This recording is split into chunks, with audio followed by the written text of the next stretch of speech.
Então, pessoal, o que é química nuclear? Qual o conceito de química nuclear?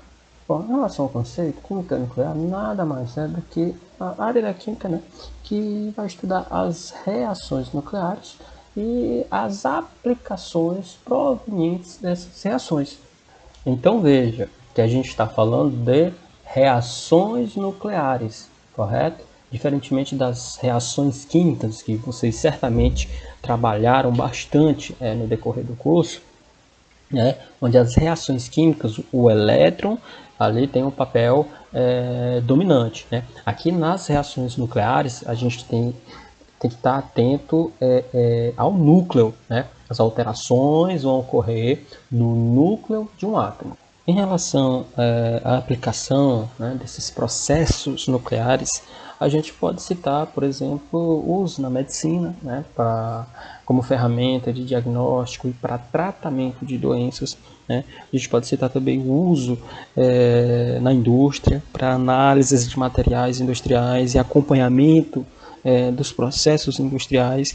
A gente pode citar também o uso na agricultura, né, na alimentação, onde esses processos nucleares eles podem ser utilizados para alongar o tempo de vida de alimentos. Podemos citar também o uso dos processos nucleares para datação de artefatos, né, utilizando principalmente o processo de datação com carbono 14 e não podemos deixar de citar, né, o uso desses processos para gerar eletricidade, principalmente a partir do processo de fissão nuclear. Então, no decorrer dessa nossa abordagem sobre esse conteúdo, a gente vai trabalhar algumas dessas aplicações. Em relação a alguns conceitos básicos, certo? Presentes no capítulo, e nós já sabemos disso, que no núcleo nós temos as partículas subatômicas, denominadas de prótons, né, e nêutrons. E, pessoal, vocês vão observar que essas partículas também a gente pode denominar de núcleons, beleza? Então, para vocês não se perderem, quando tiverem que fazer uma leitura desse capítulo, quando vocês observarem uma referência a núcleons, estamos nos referindo às partículas subatômicas presentes no núcleo, que são os prótons e os nêutrons. Outra coisa que vocês devem lembrar, pessoal, e com certeza vocês sabem, é que quando você tem átomos de um mesmo elemento químico, né, e aqui eu vou representar dois átomos do elemento químico genérico E, né, então quando você tem átomos de um mesmo elemento químico, necessariamente eles vão apresentar o mesmo número de prótons, né? E esse número de prótons nada mais é do que o número atômico, correto? Só que esses átomos, né, do mesmo elemento, eles podem apresentar número de nêutrons diferentes, correto? O que vai acarretar em número de massa diferente. Porque a gente sabe que o número de massa nada mais é do que o somatório, né, do número de núcleons, certo? Presentes no núcleo, beleza? Então, não sei se a maioria de vocês já ouviu essa nomenclatura, mas quando a gente se refere a núcleons, nós estamos nos referindo a essas partículas subatômicas presentes no núcleo, que são os prótons e os nêutrons. Então, pessoal, quando nós temos essa situação, né, de átomos de um mesmo elemento químico apresentarem números de massa diferentes, nós temos ali o que a gente chama de isótopos, beleza? Então, são átomos isótopos. Então, dando exemplo, né, dentro desse nosso conteúdo, nós temos os 3 isótopos naturais do urânio, que são o urânio 234, né, o urânio 235 e o urânio 238, correto? Então, se são átomos do elemento químico urânio, eles vão apresentar o mesmo número atômico, que é 92, beleza? Então, esses são os isótopos do elemento urânio encontrados na natureza. Outro aspecto importante a ser levado em consideração é sobre a abundância de cada isótopo, né? Em relação ao elemento urânio, 99,3% do elemento urânio encontrado na natureza corresponde ao urânio 238, correto? E 0,7 corresponde ao urânio 235 e o urânio 234 nós encontramos apenas traços, né? Ou seja, uma pequena quantidade desse isótopo. E como nós temos núcleos diferentes, esses núcleos vão apresentar estabilidade diferente, beleza?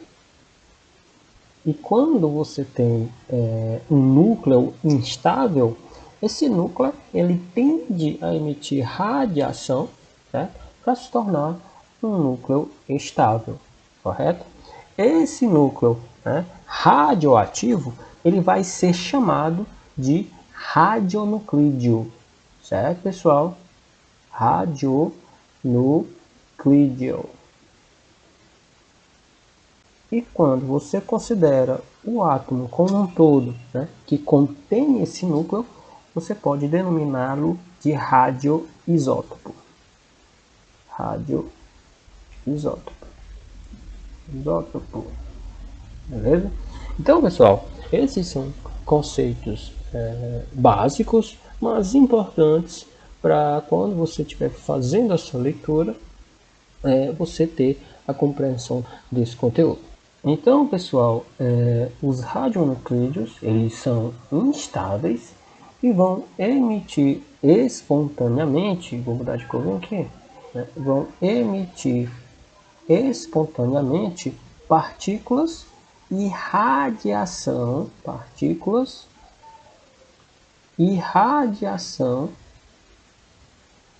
eletromagnética, né, para se estabilizar. Podemos citar como exemplo, né, e aproveitando essas representações que a gente tem aqui nesse slide, e dizer que o urânio 238, né, ele é instável, portanto ele é radioativo. Vai emitir o que a gente chama de partícula alfa, né, para se estabilizar. Você observa que quando o urânio 238 emite uma partícula alfa, né, vai haver uma diminuição de 4 unidades no seu número de massa, correto? E de 2 unidades no seu número de prótons, ou seja, no seu número atômico. Se vai haver essa alteração no número de prótons, ou seja, no número atômico, você, consequentemente, vai obter um outro elemento químico a partir dessa emissão alfa.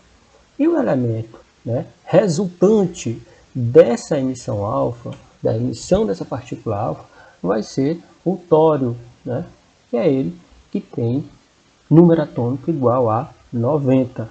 E qual vai ser o número de massa resultante aqui? Que a gente obteve, né, 234, correto? Um fato interessante, né, vou até mudar de cor aqui, é que quando você tem a emissão de uma partícula alfa, você pode substituir esse alfa, né, pelo símbolo do hélio. Né? Porque se você observar, né, a partícula alfa nada mais é do que um núcleo de hélio, correto? Porque o hélio, você sabe, tem um número atômico igual a 2. Está emitindo uma partícula aqui com 2 prótons. Então, quando um núcleo emite uma partícula alfa, ele vai estar emitindo um núcleo de hélio.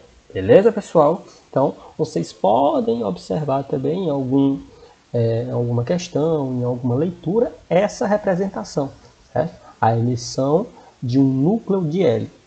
Então, quando um núcleo, né, se decompõe espontaneamente, como foi o exemplificado aqui, né, a gente diz que ele decaiu ou que ele sofreu um decaimento, certo? Decaimento radioativo. No exemplo que a gente deu aqui, né, do urânio 238 emitindo partícula alfa ou núcleo de hélio, a gente pode dizer mais especificamente que sofreu um decaimento alfa. Beleza? Então, esse tipo de emissão, né, ou de decaimento radioativo, que a gente vai estudar com mais profundidade. Né? Vimos um pouco sobre a emissão de partícula alfa, né? Agora a gente vai ver a emissão de partícula beta e vamos estudar também a emissão de radiação gama, né? Que são os tipos mais comuns de decaimento radioativo, correto? Mas nós vamos abordar também, né, um pouco sobre a emissão de pósitron e a captura de elétron, tá ok?